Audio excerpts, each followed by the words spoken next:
Kipindi kifuatacho kimegharamiwa na marafiki na wabia wa Joyce Meyer Ministries.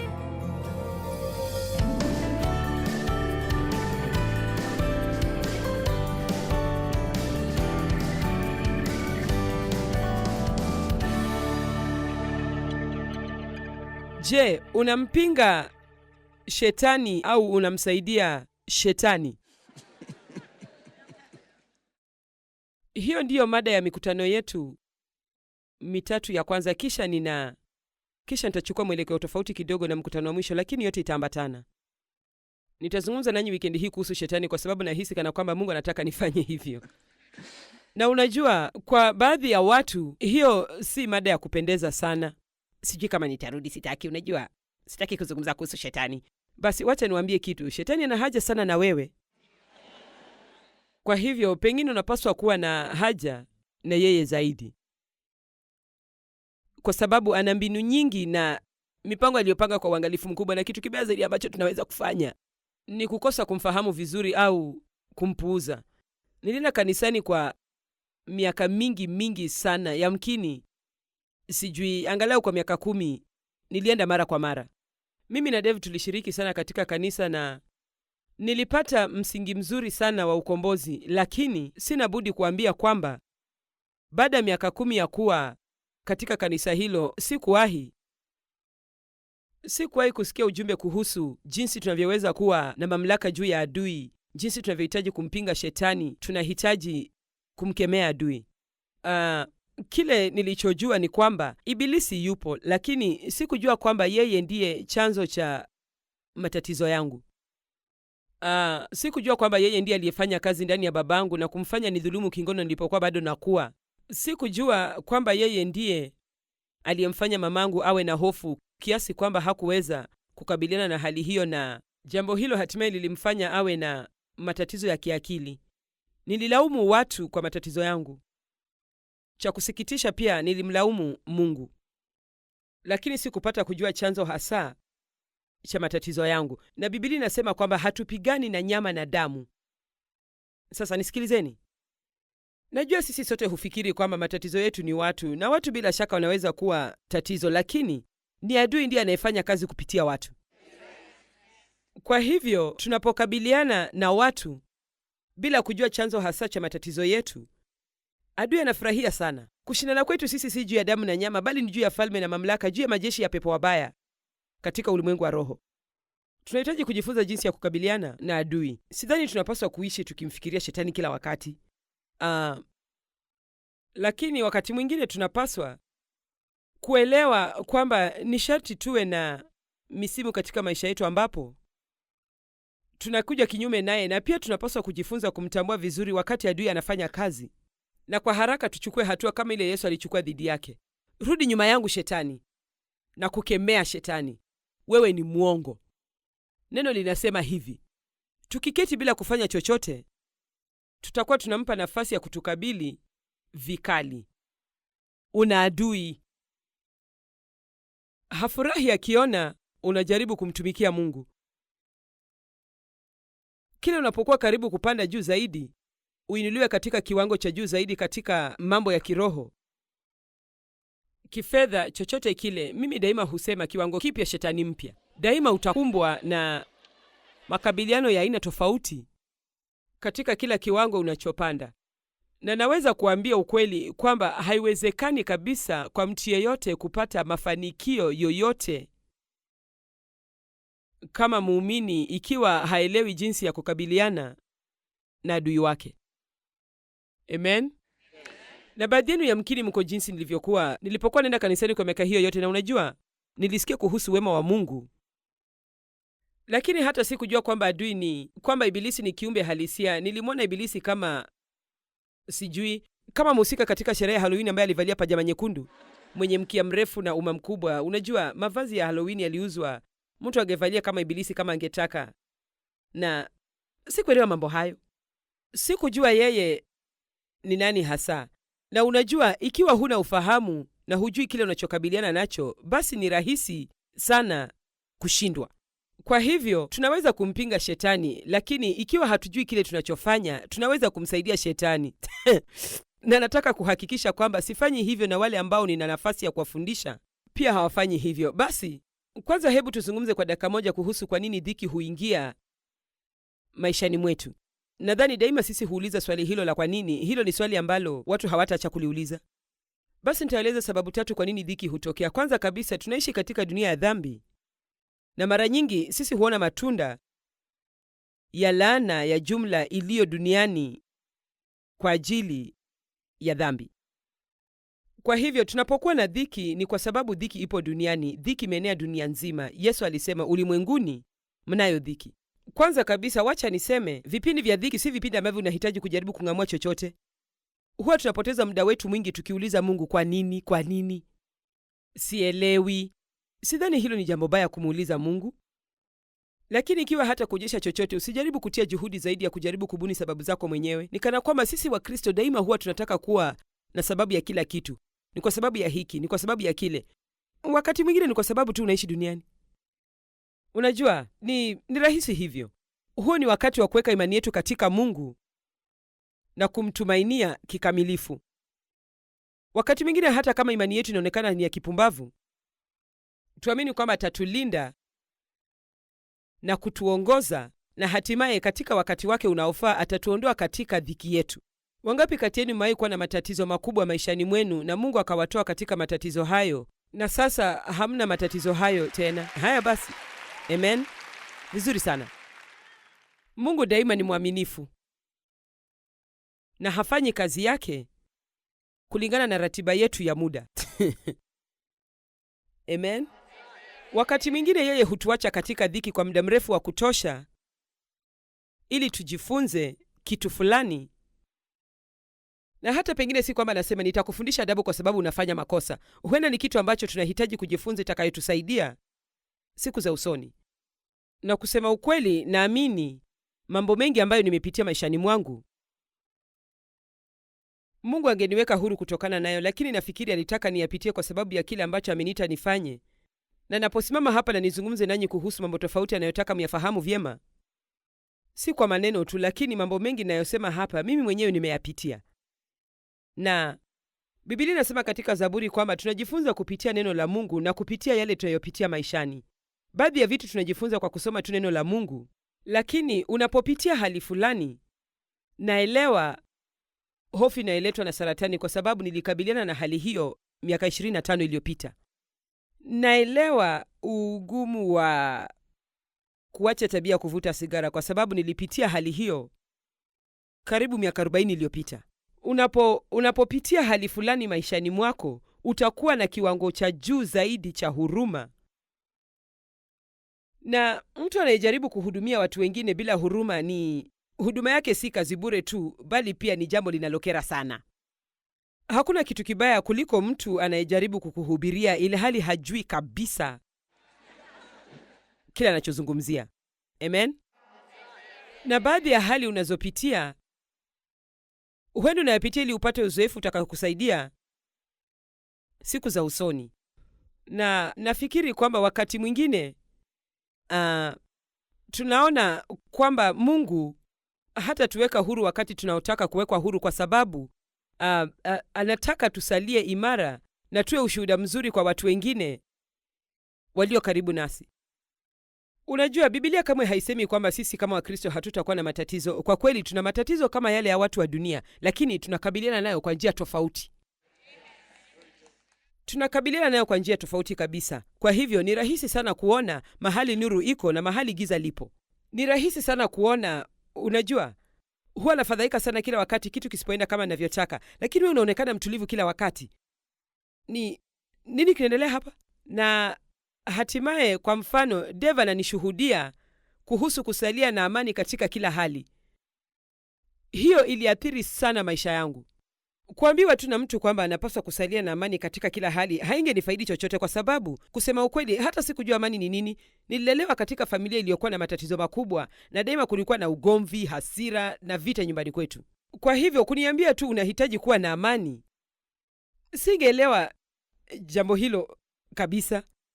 Lakini Dave alikuwa mfano wa amani machoni mwangu, na si kwa siku moja au wiki moja, bali kwa miaka kadhaa.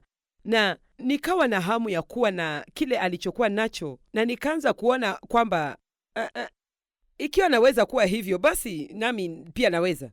Basi wangapi kati yenu wanataka kutumiwa na Mungu? Sawa, basi je, niwaambie siri? Wakati mwingine kutumiwa na Mungu basi jamani, wangapi kati yenu bado wanataka kutumiwa na Mungu? Sawa. Mnapaswa kumaanisha kile mnachosema, kwa sababu watu wengi husema, unajua, nataka hiki na nataka kile. Na si ajabu Yesu aliambia watu fulani, Yesu akawaambia, hamjui mnaloliomba. Mnaweza kunywea kikombe ninyweacho mimi, au kubatizwa ubatizo nibatizwao mimi. Ni sawa kujitolea, lakini nitawaambia kwamba ni sharti upate uzoefu na ni sharti uandaliwe. Kwa hivyo wakati mwingine Mungu hatuweki huru wakati tunapotaka tuweke huru, kwa sababu tunapata uzoefu au kwa sababu tunatumiwa kama mfano kwa mtu mwingine. Hebu tuangazie mfano mzuri katika Matendo ya Mitume mlango wa 16 kuanzia mstari wa 23. Na walipokwisha kuwapiga mapigo mengi, wakawatupa gerezani, wakamwamuru mlinzi wa gereza awalinde sana. Naye akisha kupata amri hii, akawatupa katika chumba, si chumba chochote tu, katika chumba cha ndani, akawafunga miguu kwa mkatale. Wafungwa hao hawangeweza kutoroka. Lakini panapo usiku wa manane, sasa sijui walitiwa gerezani saa ngapi, lakini haikuwa saa 6 usiku, ilikuwa ni mapema sana kabla ya saa 6 usiku. Lakini Mungu alingoja mpaka saa 6 za usiku ili afanye kitu kuhusu hali yao. Wangapi kati yenu mnahisi kana kwamba mko katika muda wenu wa saa 6 usiku wakati huu? Lakini panapo usiku wa manane, Paulo na Sila walikuwa wakimwomba Mungu na kumwimbia. Walisalia na furaha, nyimbo za kumsifu, na wafungwa wengine walikuwa wakiwasikiliza. Wacha niwaambie kwamba wafungwa walio duniani wanakusikiliza na wanakutazama, na hawakutazami tu wakati una furaha peke yake, wanakutazama wakati una matatizo, ili waone vitendo utakavyodhihirisha. Amen. Napenda hiyo. Wafungwa wengine walikuwa wakiwasikiliza. Ghafla pakawa tetemeko kuu la nchi, hata misingi ya gereza ikatikisika. Na mara hiyo milango ikafunguka, vifungo vya wote vikalegezwa. Yule mlinzi wa gereza akaamka, naye alipoona ya kuwa milango ya gereza imefunguka, alifuta upanga, akataka kujiua, akidhani ya kuwa wafungwa wamekimbia. Ila Paulo akapaza sauti yake kwa nguvu akisema, usijidhuru, kwa maana sisi sote tupo hapa. Akataka taa ziletwe, akarukia ndani, akitetemeka kwa hofu, akawaangukia Paulo na Sila.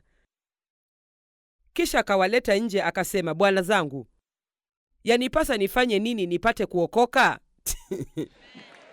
Jamani.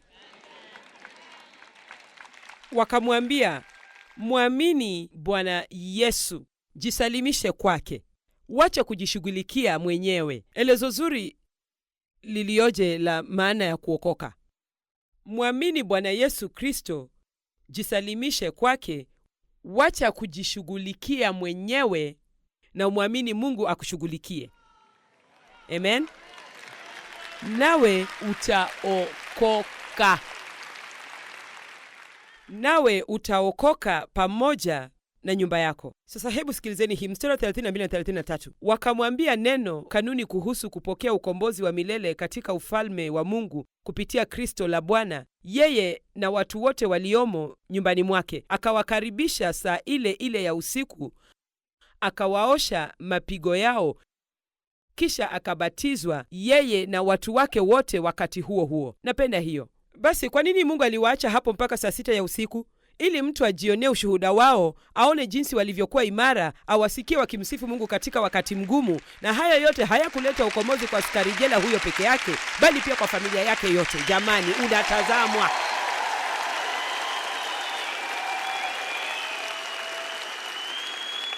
Watu wanakutazama. Na naweza kukwambia kwamba kibandiko chako cha Kikristo kwenye gari lako na msalaba ulio shingoni mwako hauwavutii kabisa. Vitu hivyo vitawafanya wakutazame kwa makini zaidi. Kwa hivyo jamani, ikiwa utakuwa na vitu hivyo vya nje, hakikisha kwamba maisha yako yanaambatana na vitu hivyo. La sivyo, ondoa vitu hivyo mpaka utakapokomaa kidogo. Sababu ya pili kwa nini tuna dhiki ni kwa ajili ya matokeo ya kutotii kwa mwanadamu, iwe amekosa kutii bila kujua au kwa ajili ya kutaka kutenda uovu. Hiyo inamaanisha kwamba tunakosa kumtii Mungu kwa ajili ya kukosa ufahamu. Hatujui kile tunachofanya, au wakati mwingine tunafanya tu kitendo cha kipumbavu kama nilivyofanya wiki jana nilipojeruhi mgongo wangu. Na wakati mwingine tuna ufahamu lakini tunakosa kumtii Mungu. Na mambo hayo yote humfungulia adui mlango maishani mwetu. Nimekuwa na matatizo ya mgongo kwa miaka mingi. Yamkini makosa ni yangu, kwa sababu kwa miaka mingi nimekuwa nikitembea kwenye majukwaa haya magumu nikiwa nimevalia viatu vyenye visigino virefu vya inchi 3. Eti kwa sababu nitaka kuonekana maridadi. Basi nikaanza kupata vimbe ubavuni mwa miguu yangu na nikapata vimbe kwenye vidole ambazo zilikuwa uchungu kila wakati. Ikanibidi nifanyie upasuaji. Kisha ngozi ikaanza kuganada na kukawa gumu kwenye vidole vyangu kwa ajili ya kuvaa viatu vya kunibana. Jamani akina dada, mnaelewa kile ninachosema? Jamani, tuseme ukweli, miguu haikuumbwa kuingiza ndani ya kitu kama hicho. Na hatupaswi kutembea kwa vidole vyetu vya miguu kila wakati. Nadhani basi mnaweza kuona kwamba nilibadilisha viatu vyangu, lakini tunaweza kufungulia adui milango kupitia upumbavu wetu wenyewe. Njia nyingine ambayo tunaweza kuwa na dhiki ni kupitia kushambuliwa moja kwa moja na Shetani. Mwizi haji ila kuua, kuiba na kuharibu. Na ikiwa unajaribu kupiga hatua mbele katika uhusiano wako na Mungu, ni sharti nikwambie mapema kwamba adui atajaribu kukuzuia. Asante kwa kusisimuka. Ningependa kusema kwamba Shetani atakutandikia zulia nyekundu na aseme karibu katika ufalme wa Mungu, lakini mambo hayatakuwa hivyo. Lakini wacha nikwambie kitu, angalau hilo ni tatizo unaloweza kulishinda, kwa sababu sasa una rafiki mpya ambaye anajua jinsi ya kukusaidia kukabiliana na adui. Ukiwa huko nje na ujaribu kukabiliana na adui kivyako, utashindwa hata kabla hujaanza. Sina muda wa kuangazia maandiko haya yote, lakini katika Mathayo mlango wa 5 mstari wa 10, 11 na 12, na unajua Yesu anaposema kitu mara moja, basi hicho ni kitu muhimu. Lakini anaposema kitu kile kile katika mistari miwili inayofuatana, nadhani tunahitaji kusikiliza kwa makini sana. Inasema heri wenye kuudhiwa. Inasema unapoudhiwa, si ikiwa. Utaudhiwa kwa ajili ya haki, kwa kutenda lililo sawa. Inasema tena, heri ninyi watakapowashutumu na kuwaudhi na kuwanenea kila neno baya kwa uongo kwa ajili yangu. Sasa mojawapo ya uchungu mbaya zaidi tunayoweza kuwa nayo ni wakati tunajaribu kufanya kile kilicho sahihi na watu tunaowapenda wanakuja kinyume na sisi. Si mbaya ikiwa watu watakuja kinyume nawe, lakini ikiwa ni watu unaowapenda ni ngumu sana. Mungu aliponiita kufanya kazi ninayofanya sasa, na hata sikujua kwamba alikuwa ananiita wakati huo, niliguswa na Mungu kwa njia kubwa maishani mwangu, na nilisisimuka na nikahisi kana kwamba alitaka nifundishe neno, na nikaanza kufundisha Biblia nyumbani kwangu. Sikufahamu vyema kile nilichokuwa nafanya, lakini unajua, nilijifunza kwa uzoefu, na nilipoteza marafiki zangu wote. Nikaambiwa niondoke katika kanisa langu. Basi sikuelewa mambo hayo. Nilisema, Mungu, sielewi, najaribu tu kufanya kile ambacho ni sahihi, najaribu kukutii. Basi unaona, laiti ningelikuwa na mtu wakati huo ambaye angenikalisha chini na niambie kile ninachowaambia hapa. Laiti kungekuwa na mtu ambaye angesema, mpendwa, unajua usitatizwe na hayo, yatapita, ni adui tu anajaribu kukuzuia, endelea na umtii Mungu. Lakini ilinibidi nipitie hayo yote peke yangu na ning'amue mambo hayo yote kupitia kusoma neno la Mungu. Lakini nawaambia kwamba ikiwa unapomuomba Mungu akuinue katika sehemu fulani ya maisha yako, usifikirie kwamba hautahitaji kusimama imara. Bila shaka utahitaji kufanya hivyo.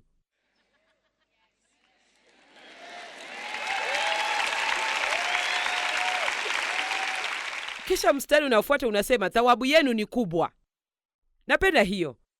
Mstari wa 10, utapitia mateso. Mstari wa 12, watu watazungumza juu yako kwa njia mbaya. Mstari wa 13, utapata thawabu. Na unaona, watu wengi huwa wavumilia kutosha ili wapokee thawabu yao.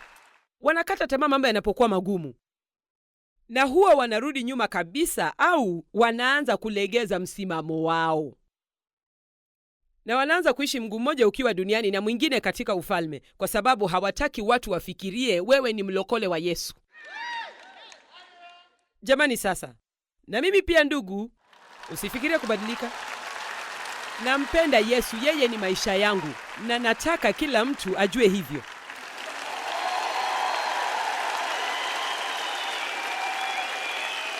Sasa hebu tupate maelezo kidogo kuhusu Shetani.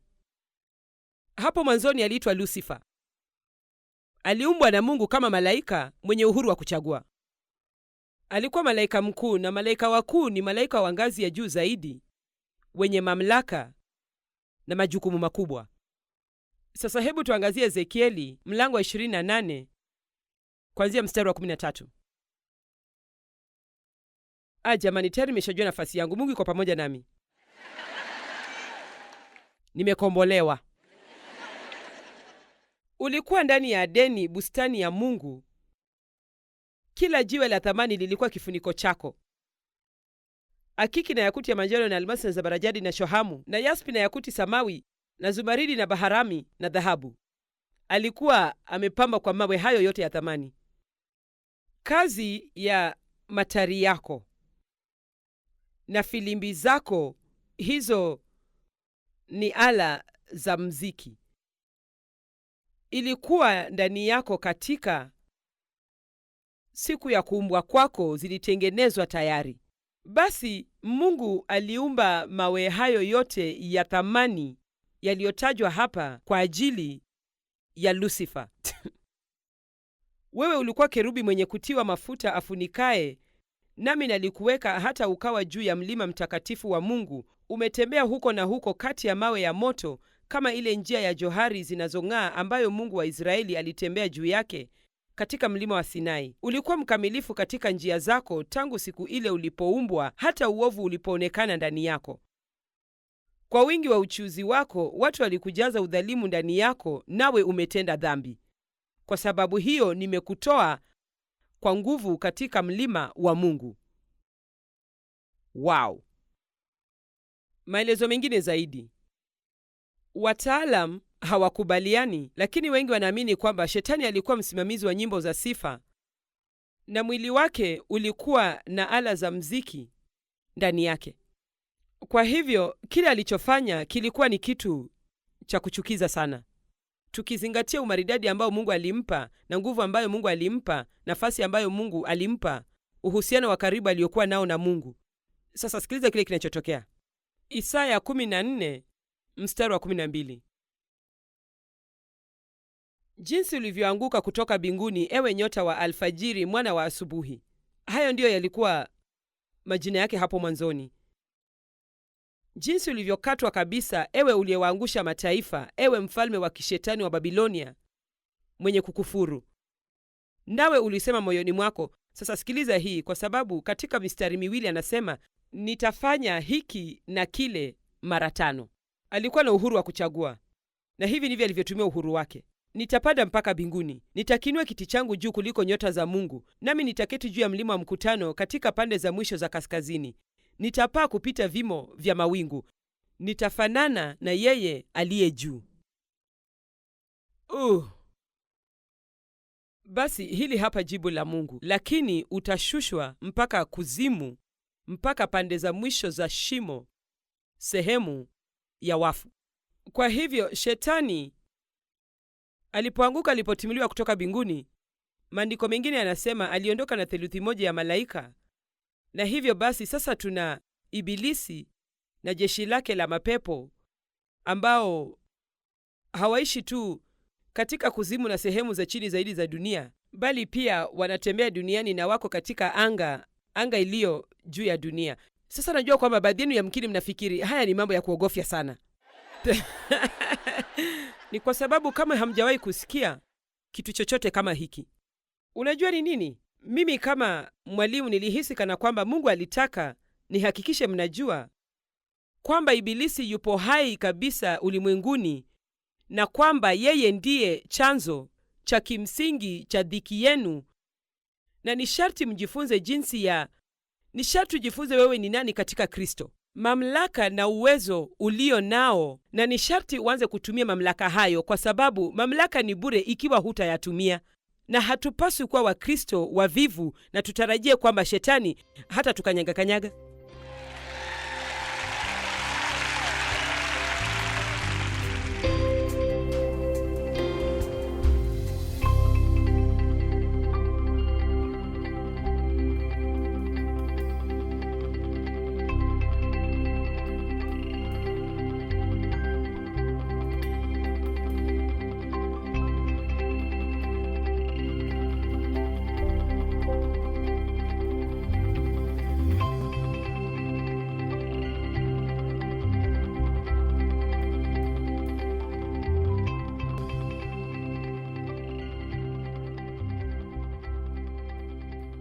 Gharama za kipindi hiki zimelipwa na marafiki na wabia wa Joyce Meyer Ministries.